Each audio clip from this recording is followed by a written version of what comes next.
시사의 스위치를 켜다 따뜻한 시사 시사온 시간입니다. 시사평론가이신 한동대학교 주재원 교수 나오셨습니다. 네, 안녕하세요. 안녕하세요. 네, 이제 내일이면 22대 총선 본투표 날입니다.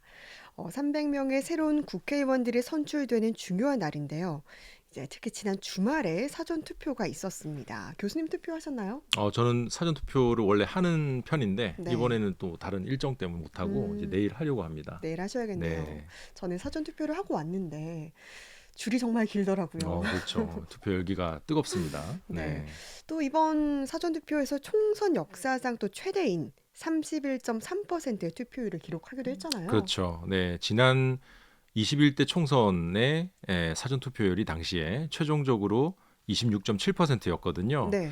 이번 사전 투표에서 이제 무려 4.6%가 음, 상승한 31.3%를 기록했다라는 사실, 물론 지난 대선 사전 투표율인 36.9%에는 못 미치지만 네. 일반적으로 보면은 우리가 대선에 비해서 총선의 투표율이 10% 포인트 정도 낮거든요. 예, 이런 네네. 점을 감안한다면 예상보다는 매우 높은 사전 투표율이라는 점에 대해서는 부정할 수 없을 것 같습니다. 네. 그동안 이 사전투표가 진보 진영에 좀 유리하게 작용해왔던 만큼 사전투표율이 높게 나온 데 대해서 좀 야당이 고무돼 있는 것 같더라고요. 그렇습니다. 이제 역대 선거에서 사전 투표는 진보 진영에 유리하게 작용한 것으로 일반적으로 알려져 있죠. 예, 네. 일례로 지난 대선에서도 이제 개표 당시에 사전 투표함을 먼저 개표를 했는데 이 사전 투표율이 높았던 호남 위주로 개표가 네. 이루어지면서 이 개표 초기에는 이재명 당시 후보가 50% 이상 앞서 나가기도 했습니다. 네. 근데 자정을 전후로 해서 이제 본투표함들이 개봉이 되고 음, 그러면서 이제 당시 윤석열 후보의 표가 많이 나오기 시작했고 음, 결국 최종적으로는 이제 0.73% 포인트 차이로 윤석열 후보가 당선이 되었던 것 아마 기억을 하실 텐데요. 네. 이러한 이제 사전 투표에 있어서의 일종의 이제 그 야당, 그러니까 민주당 계열의 강세라고 하는 것은 지난 총선 그리고 지방선거에서도 거의 유사하게 나왔던 현상이기 때문에 네. 아마도 이제 민주당 쪽에서는 좀 사전 투표율이 높은 것에 대해서 기대가 음, 좀 큰 것 같고, 반면에 네. 또 국민의힘에서도 또 어쨌든 본인들의 지지자들을 좀 결집시키기 위한 여러 가지 메시지도 나오고 있는 것 같습니다. 네. 그럼 이번 이 사전 투표율이 높다는 것 역시 뭔가 정권 심판론이 좀 더 작용한 결과다라고 볼 수 있는 걸까요? 또 당들이 좀 어떻게 투표율을 해석하고 있습니까? 그러니까 단순하게 보면은 그럴 가능성이 좀 더 높다고 봅니다만 저는 여러 가지 해석은 가능할 거라고 봅니다. 네. 당장 민주당과 국민의힘 모두 이 사전 투표가 굉장히 높게 나온 현상에 대해서 아전인수격으로 해석하는 논평을 내놨거든요. 네. 이게 뭔가에 이제 분노한 국민들이 투표장으로 몰려왔다는 음. 내용인데 그 분노의 대상은 다른 것 같아요. 네. 어쨌든 분노한 유권자들이 투표장으로 갔다라는 사실에 대해서는 같은 해석인데 음. 무엇에 분노한 사람들일 가능성이 높을지를 유추해 볼 수 있는 데이터가 있습니다. 네. 바로 지역별 사전 투표율 편차를 음. 보면 우리가 알 수 있거든요. 예. 전국 최고 사전 투표율을 기록한 곳이 전남, 그리고 그 다음이 전북. 그러니까 모두 호남 지역이에요. 네. 반면에 전국 최저를 기록한 곳이 대구거든요. 네네. 그러니까 대구, 경북을 모두 묶더라도 평균치를 훨씬 밑도는 숫자를 기록을 했단 말이죠. 네. 해당 지역이 이제 평소 어느 정당에 대한 지지율이 높은지를 보면은 어느 정도 결과 예측이 가능할 수는 네. 있겠다라는 부분 말씀드리고 싶고, 뿐만 아니라 전통적으로 이제 보수 지지층들은 사전 투표를 크게 신뢰하지 음. 않는다는 점, 이런 점도 반영해서 유추를 해본다면 네. 이번 사전 투표율이 굉장히 역대급으로 높았다라고 하는 것이 어느 정당에 좀 더 유리하게 작용할지 최종적으로는 우리가 뚜껑을 열어봐야 되겠습니다만은 네. 좀 어느 정도 유추는 해볼 수 있지 음. 않겠는가라고 볼 수 있을 것 같습니다. 네. 이 사전 투표를 조작한다 이런 음모론 때문에 한때 국민의힘 선대위 관계자가 사전 투표를 독려하지 않는다라고 했다가 네.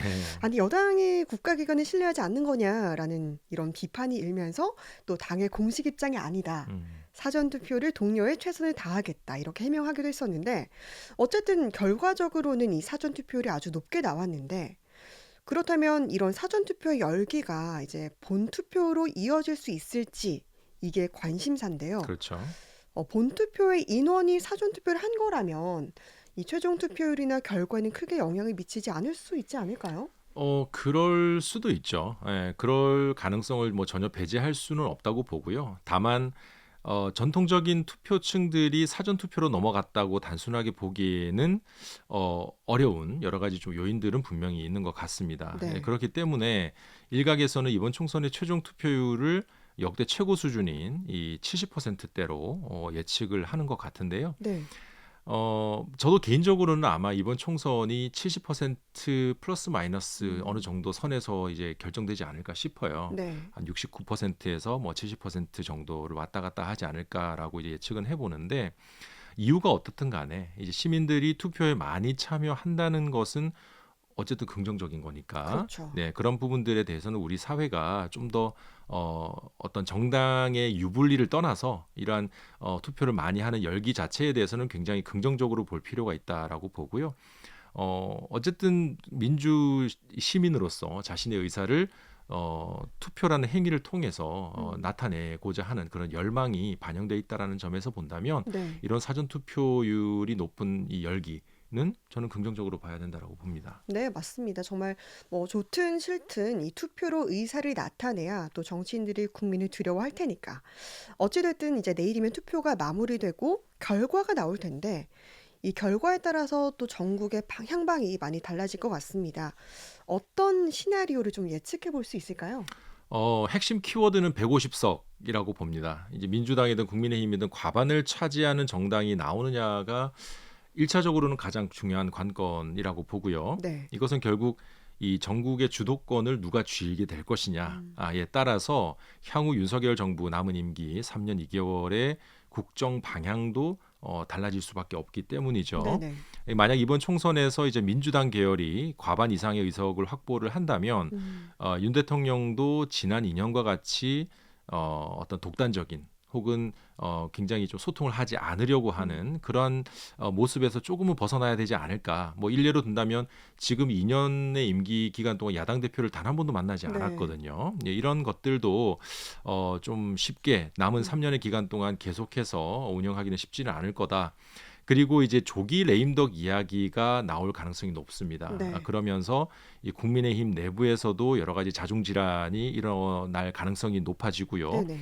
조기에 어떤 권력 다툼의 가능성. 예를 음. 들자면은 이번에 어쨌든 한동훈 비대위원장의 인기가 굉장히 올라간 건 분명한 사실이고 네네. 그렇다면 한동훈 비대위원장을 중심으로 해서 새로운 어떤 음. 권력을 만들고자 하는 측과 지금 현 대통령 윤 대통령을 중심으로 해서 지금의 현행 체제를 하고자 하는 측 간의 어떤 이 권력 투쟁 양상으로 번져 나갈 가능성도 높다. 네. 그렇다고 한다면 심지어는 이제 윤 대통령에 대한 탈당을 요구하는 음. 목소리까지도 커질 수 있다라고 볼 수가 있겠고요. 네. 반면에 이제 국민의힘이 이제 과반을 차지할 경우에는 음. 여소야대 국면에서 여대 야소 국면으로 완전히 전환이 되지 않겠습니까? 예, 네. 윤석열 대통령 입장에서는 국정을 운영하는데 다소 좀 숨통이 트일 수 있을 거고요. 네. 다만 결과적으로 국민의힘이 과반을 얻는다 하더라도 음. 그 공이 대통령보다는 한동훈 비대위원장 쪽으로 돌아갈 가능성이 높기 때문에 네. 이 경우에도 윤 대통령의 여당에 대한 그립감은 음. 아무래도 약해질 수밖에 네. 없다라고 예측해 볼 수 있을 것 같습니다. 음. 현재까지 정치 전문가들의 분석 결과를 종합해 보면은 민주당이 좀 더 많은 의석을 가져가지 않을까 하는 예상이 대부분인 것 같아요. 예, 네. 그렇게 되더라도 과연 의석수의 차이가 얼마나 날 것인가 하는 부분이 이제 관전 포인트라고 할 수 있을 것 같고요. 네. 결국에는 이 관전 포인트의 핵심은 민주당이 과반 이상을 가져갈 것인가. 두 음. 번째 포인트는 뭐 일각에서 제기되고 있는 그것이 200석까지도 가능할 것인가. 네. 요 두 부분을 두고 좀 이제 우리가 봐야 될 것 같고요. 네. 그리고 거대 양당 사이에서 최근에 이제 음. 제3지대 정당들 이번 총선을 앞두고 정계 개편을 통해서 등장한 정당들이 얼마나 많은 의석을 확보할 수 있을지, 특히 이제 조국혁신당 같은 경우는 굉장히 지금 선풍적인 인기를 끌고 있는 정당이기 때문에 네. 과연 비례대표 의석을 몇 석을 가져가게 음. 될 것인가, 이런 것들도 좀 흥미로운 관전 포인트라고 할 수가 있겠죠. 네. 정말 어떤 결과가 나오든 한동안은 이 정치권이 정말 시끄럽지 않을까 예상이 되는데요. 마지막으로 이제 내일 본투표를 앞두고 우리 지역 유권자들에게 하시고 싶은 당부의 말씀 전해 주시죠. 우리가 흔히 이제 투표를 민주주의의 꽃이라고 하지 않습니까? 이제 네. 그만큼 투표라는 제도가 민주주의라는 정치 제도의 정점에 있다라는 의미겠죠. 정치인들은 투표하는 국민들만 두려워한다는 말이 있듯이 누구를 지지하든 민주 시민이라면 자기에게 주어진 소중한 한 표를 제대로 행사하는 투표의 행위 반드시 필요하다고 보고요. 역사적으로 볼 때 우리가 직접 투표하는 이 행위를 위해서, 이 쟁취하기 위해서 얼마나 많은 사람들이 피를 흘렸나 기억할 필요가 있습니다. 이 땅에 민주주의를 뿌리내리기 위해서 목숨을 걸고 투쟁했던 이 선배들의 희생을 헛되지 않게 하기 위해서라도 이 투표라는 행위를 무겁게 받아들여야 할 필요가 있겠고요. 행동하는 시민이 우리 사회를 조금이라도 바꿀 수 있다. 이 말은 저는 진리라고 생각을 합니다. 네. 사전 투표를 하지 못한 유권자들께서는 민주사회의 일원으로 자랑스럽고 떳떳한 한 표 내일 꼭 행사해 주실 것을 당부드리겠습니다. 네. 드디어 내일입니다. 내일 본투표는 이 사전투표와는 다르게 본인의 주소지 투표소에서 오전 6시부터 오후 6시까지 투표할 수 있고요. 신분증을 반드시 들고 가셔서 소중한 한 표 꼭 행사하시기 바랍니다. 우리 지역구 후보 1명, 그리고 비례대표 정당에 한 표, 이렇게 정당 번호 잘 확인하셔서 투표하시고요. 또 기표소 내에서 투표 용지를 촬영하는 건 불법이지만 투표소 밖에서 인증샷 찍는 건 괜찮습니다. 이 점도 기억하시면 좋겠습니다. 오늘 시사온 주재원 교수와 함께했습니다. 말씀 고맙습니다. 네, 고맙습니다.